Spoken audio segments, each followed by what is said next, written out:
Maafkan saya ya kalau saya kedengaran seperti orang yang menilai, tapi ini jauh di dalam hati saya juga merupakan koreksi kepada diri saya. Yang pertama adalah sikap berpihak kepada materi. Ini penyakit nomor satu. Ketika orang tua memikirkan segala sesuatu itu dengan cara materialistis. Jadi pandangan materi ini membuat semua jalan menuju keabadian itu menjadi kabur. Sehingga perempuan-perempuan muda atau gadis-gadis atau kita katakanlah wanita-wanita muda itu memilih untuk kerja daripada nyusuin anaknya. Dan itu kejahatan nomor satu di muka bumi. Karena anak-anak yang tidak disusui penuh oleh ibunya, apapun alasannya. Mau bekerja, mau bilang harus apapun alasannya, tidak ada. Sebab persusuan anak itu adalah utama. Yang kedua, kita memang sebagai orang tua nggak pernah belajar how to be mom, how to be dad. Nggak pernah belajar how to be good mother, how to be good father. Kita semua menjadi sarjana perikanan, sarjana ini, sarjana itu. Tapi nggak pernah kita dikasih tahu sama orang-orang tua kita dulu bahwa kamu nggak pasti jadi direktur. Mudah-mudahan jadi direktur, mudah-mudahan jadi gubernur, mudah-mudahan jadi orang hebat. Tapi nggak pernah dipanggil sama orang tua kita, hai calon ayah.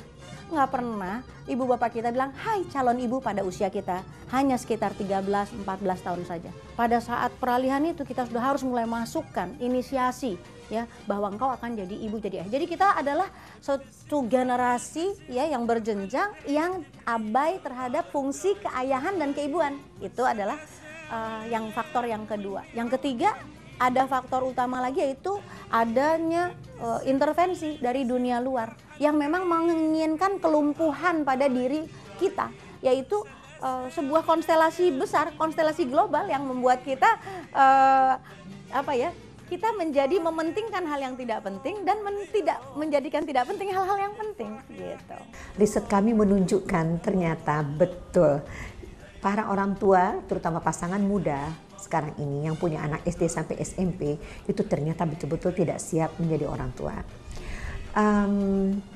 Mereka tidak punya atau tidak merumuskan tujuan pengasuhan dan tidak mempunyai kesepakatan dengan pasangan masing-masing anak yang bagaimana yang mereka inginkan. Oleh sebab itulah seperti orang main sepak bola, gol di depan gak jelas, kita tendang anak kita ke gelandang belakang, gelandang tengah, striker, ya kena tiang gawang, balik lagi, dia hilang dalam peredaran. Jadi saya pikir ke depan, apabila Indonesia ingin menjadi sebuah negara yang kuat, kita harus memformalkan kursus persiapan pranikah. Mimpi kami adalah parenting masuk perguruan tinggi, parenting masuk SMA.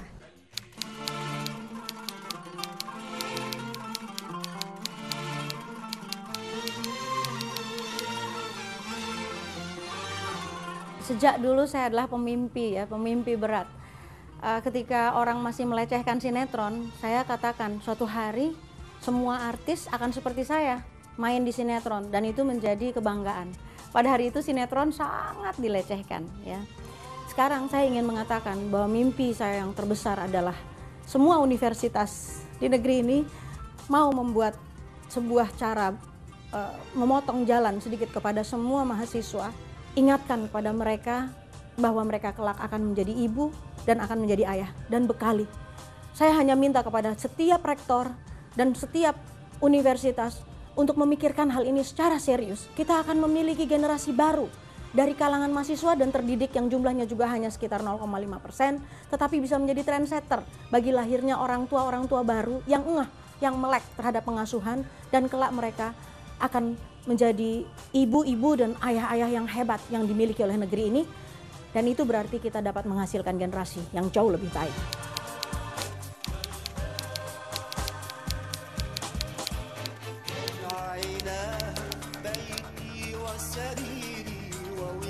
Orang-orang tertentu yang sudah mampu pergi umroh itu tahu betul bahwa di umrah dan haji ada tempat-tempat yang ijabah.